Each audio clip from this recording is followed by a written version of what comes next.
Oke, untuk kasus yang kedua, kita akan membahas terkait perhitungan PPh pasal 23 atas royalti. Nah, contoh soalnya seperti ini.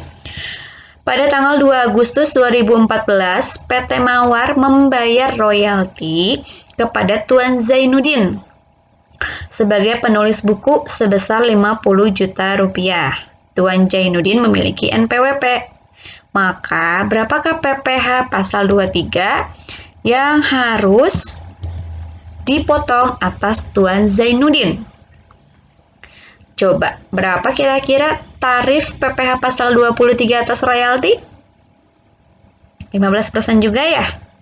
Nah, kalau kita sudah hafal berapa tarifnya, tinggal dikalikan deh dengan jumlah atau besarnya royalti yang diterima oleh Tuan Zainuddin.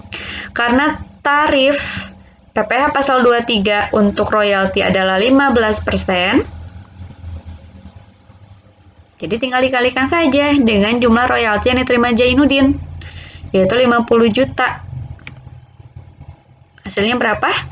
7.500.000. Jadi nanti PT Mawar harus memotong dulu nih pajak PPh pasal 23-nya Tuan Zainuddin, karena Tuan Zainuddin menerima royalti. Kemudian setelah dipotong 7.500.000 baru deh diberikan nilai atau nominal yang sebenarnya yang sudah terkena potongan PPh pasal 23, yaitu 42.500.000 ya. 50 juta dikurangi 7.500.000 gitu.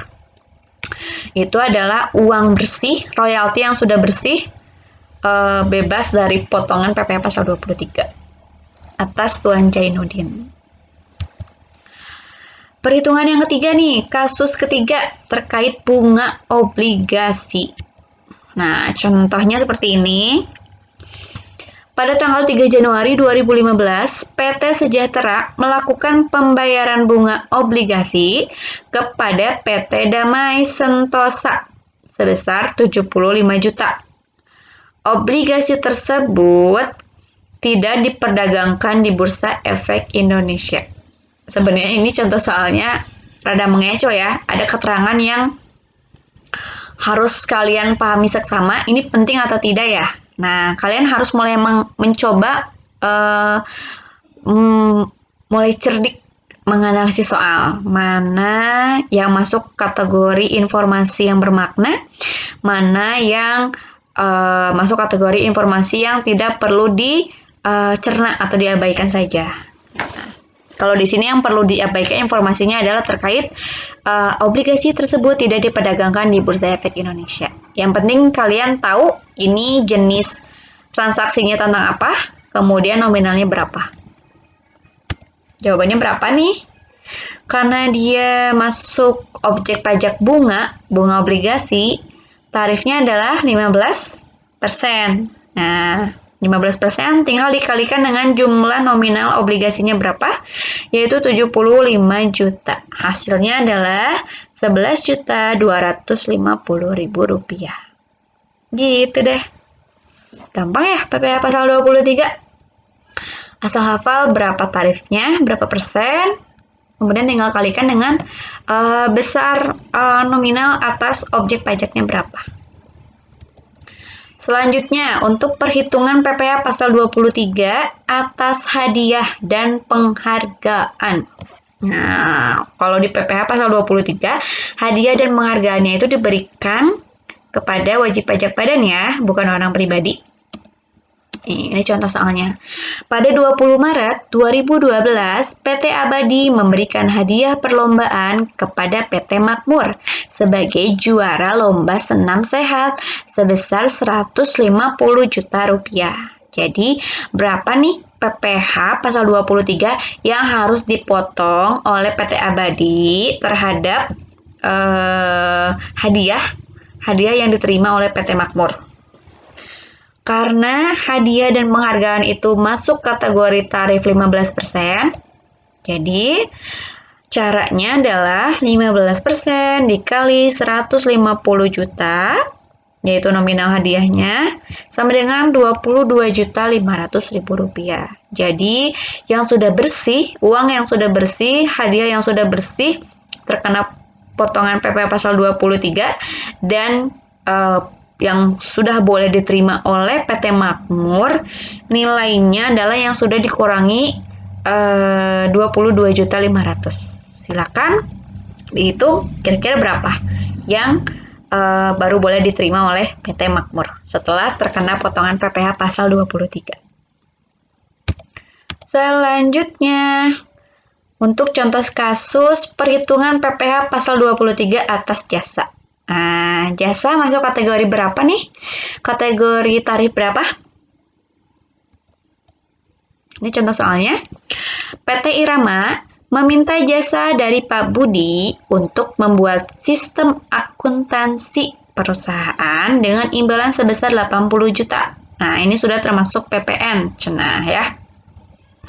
Maka berapakah PPh pasal 23 yang harus dipotong atas jasa Pak Budi?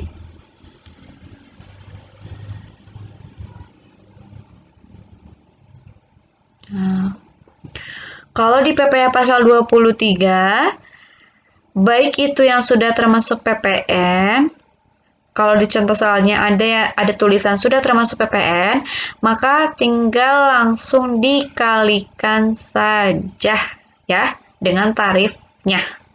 Karena tarif untuk jasa itu 2%, maka tinggal langsung dikali deh dengan berapa jumlah imbalan atas jasanya Pak Budi, yaitu 80 juta. Hasilnya adalah 1.600.000. Jadi, kira-kira uang yang bisa diterima oleh Pak Budi setelah dikenakan potongan PPh pasal 23 adalah setelah 80 jutanya dikurangi 1.600.000. Nah, kira-kira berapa nih dapatnya?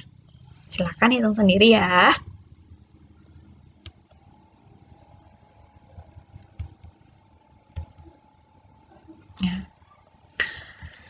Selanjutnya, oh ya maaf, Ibu tadi tidak mencantumkan bahwa Pak Budi memiliki NPWP. Nah, kalau memiliki NPWP, perhitungannya normal ya, 2% dikali jumlah nominal atas imbalan jasanya berapa. Nah, kalau di contoh kasus yang baru ini PT Indoraya membayarkan jasa konsultan dari Nuansa Raya sebesar 120 juta, sudah termasuk PPN katanya. PT Nuansa Raya tapi tidak memiliki NPWP. Maka perhitungannya seperti ini. Karena ini masih jasa, otomatis tarifnya masih 2% ya. Tapi karena PT Nuansa Raya tidak memiliki NPWP, maka pajaknya jauh lebih tinggi dari subjek pajak yang memiliki NPWP. Perhitungannya seperti ini, yaitu 200% dikali 2% dikali 120 juta, yaitu 4.800.000. Seperti itu. Yang terakhir ini ya sepertinya, yaitu contoh kasus perhitungan PPh pasal 23 atas sewa. Nah, contohnya seperti ini. PT Karya Makmur membayar sewa kendaraan bus pariwisata dengan nilai sewa sebesar 35 juta kepada Bapak Sugianto Haris. Berapakah PPh pasal 23 yang harus dipotong oleh PT Karya Makmur kepada Bapak Sugianto Haris? Nah, karena sewa atas kendaraan itu masuknya kategori 2% tarifnya, maka tinggal dikalikan aja 2% dikali berapa nominal atas sewa kendaraannya, yaitu 35 juta. 2% dikali 35 juta hasilnya Rp700.000. Seperti itu. Baik. Alhamdulillah materi terkait PPh pasal 23 sudah selesai. Jika ada yang ingin ditanyakan, Ibu akan buka online meeting supaya kalian bisa lebih jelas lagi, lebih paham lagi mengenai PPh pasal 23. Stay at home, stay kreatif. Jazakumullah khairan kasiran. Assalamualaikum warahmatullahi wabarakatuh.